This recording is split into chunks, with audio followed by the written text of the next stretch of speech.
İncelememize hoş geldiniz. Bugün oldukça etkileyici bir konuyu masaya yatırıyoruz. Üç büyük dünya dininin metinlerinde yer alan, acının, inancın ve dayanıklılığın tartışmasız en büyük sembolü olan bir figür. Hazreti Eyüp ya da Batı dünyasında bilinen adıyla Job.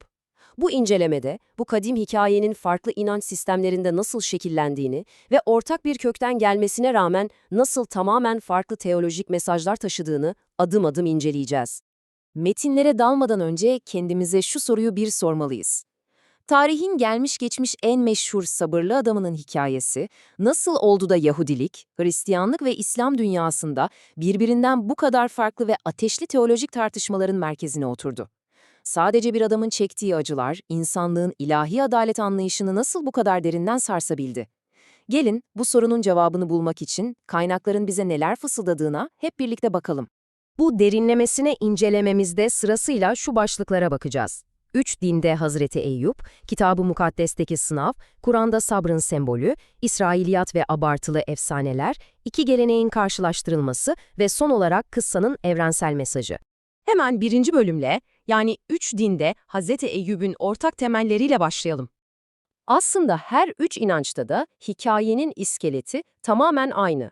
Eyüp inanılmaz zengin, binlerce hayvanı, geniş arazileri, kocaman bir ailesi olan bir adam olarak karşımıza çıkıyor. Ama onu asıl özel yapan şey serveti değil, muazzam derecede dürüst ve inançlı olması.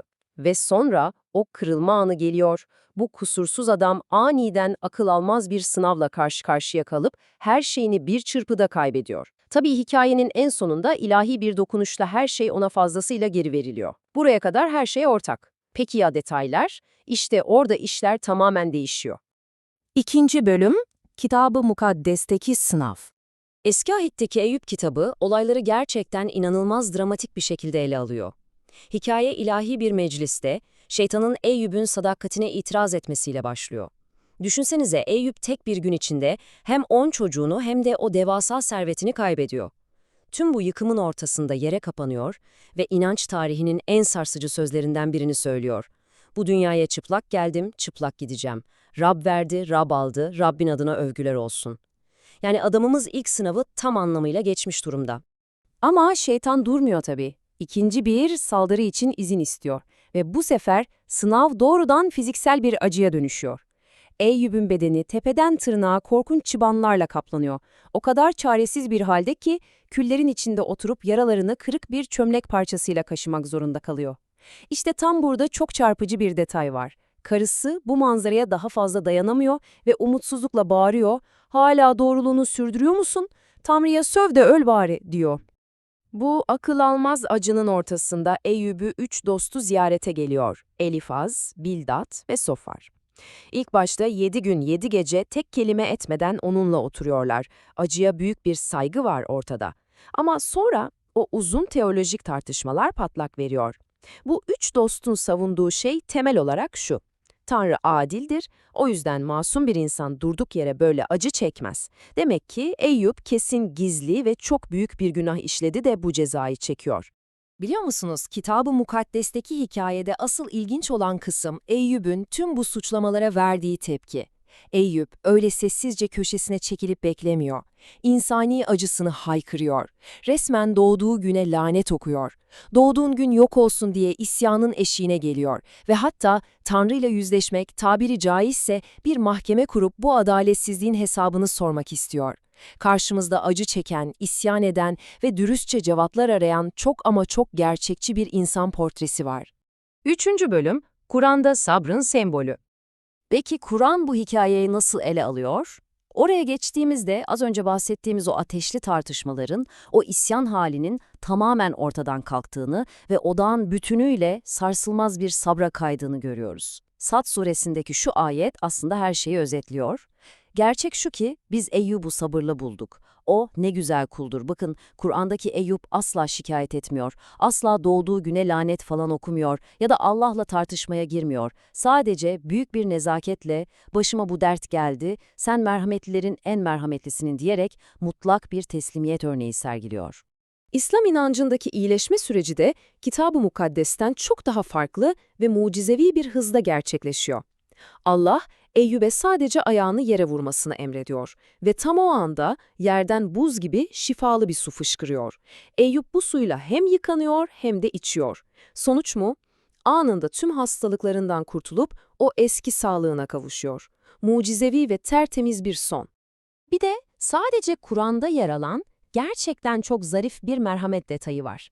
Eyyub, hastalığının o zor zamanlarında eşine kızdığı bir an, iyileştiğinde ona 100 sopa vuracağına dair bir yemin etmiş ama eşi onu hiç yalnız bırakmamış, hep sadakatle bakmış. Allah bu vefalı kadının cezalandırılmasını istemiyor. Bu yüzden Eyyub'e 100 tane ince ekin sapından oluşan bir demet alıp eşine sadece bir kez, o da hafifçe vurmasını emrediyor. Böylece hem yemin yerine getirilmiş oluyor hem de o vefalı kadına hiçbir zarar gelmiyor. İlahi merhametin inanılmaz ince bir detayı bu. 4. Bölüm İsrailiyat ve abartılı efsaneler.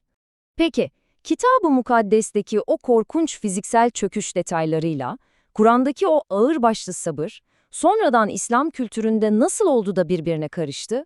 Bunun cevabı, tefsir tarihindeki İsrailiyat dediğimiz kavramda gizli. Kur'an'ın çok detay vermediği o boşlukları doldurmak isteyen bazı erken dönem yorumcuları, eski Yahudi-Hristiyan mitlerini ve Mezopotamya halk efsanelerini alıp İslam tefsirlerine dahil etmişler. Bu sonradan eklenen gayri resmi kaynaklar, hikayeye fazlasıyla abartılı, hatta rahatsız edici detaylar katmış. Düşünsenize, Eyyub'un etlerinin çürüdüğü, kurtlandığını, etrafa yaydığı kötü koku yüzünden halkın onu şehirden kovup bir çöplüğe attığını anlatan efsaneler türemiş.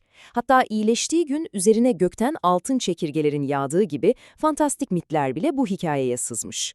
Ama modern İslam alimleri ve klasik otorite tefsirciler bu hikayelere kesinlikle karşı çıkıyor. Neden derseniz aslında mantık çok basit. İslam teolojisine göre bir peygamber insanları kendisinden iğrendirecek, onurunu zedeleyecek kadar fiziksel bir çöküş yaşayamaz. Peygamberler toplumdan bu şekilde dışlanacak kadar itici bir duruma düşürülemezler. O yüzden bu efsaneler tamamen reddediliyor. 5. Bölüm İki geleneğin karşılaştırılması. Ekrandaki bu tablo temel farkları aslında harika özetliyor. Hastalığın durumu Kitab-ı Mukaddes'te son derece fiziksel ve detaylıyken Kur'an'da sadece genel bir zorluk olarak geçiyor. Eşin tavrı ise apayrı bir konu. Bir tarafta isyan edip Tanrı'ya söv de öl diyen bir eş, diğer tarafta sadakatle hizmet eden bir eş var ve tabii Eyyub'un kendi tepkisi. Bir yanda isyankar acı, diğer yanda ise o muazzam sükunet ve teslimiyet. Aslında bu ayrım meselenin tam da felsefi çekirdeği. Karşımızda iki farklı ideal insan modeli duruyor. Bir yanda acısını dürüstçe yaşayan, zihniyle adaleti sorgulayan ve Tanrı'ya neden diye soran, tartışan Eyyub. Diğer yanda ise teslimiyetin zirvesinde, Tanrı'nın hikmetini sorgulamayan, mutlak bir tevekkül içindeki sabreden Eyyub. Açıkçası her ikisi de inananlar için çok ama çok derin anlamlar taşıyor. Ve son bölümümüz, kıssanın evrensel mesajı. İster tartışan Eyyub'u okuyalım, ister sabreden Eyyub'u. Dinlerin o keskin sınırlarını aşan evrensel bir durum var ortada. Neden iyilerin başına kötü şeyler gelir sorusu, insanlığın en büyük gizemlerinden biridir. İşte Eyyub'un hikayesi, bize insanın dayanma sınırlarının ne kadar esneyebileceğini ve o en karanlık kuyudan çıkışın ancak sabırla, ilahi olana sığınarak mümkün olduğunu gösteriyor. O küllerin içinden feryat ederken de, sessizce dua ederken de, inancın ve dayanıklılığın tartışmasız en büyük sembolü.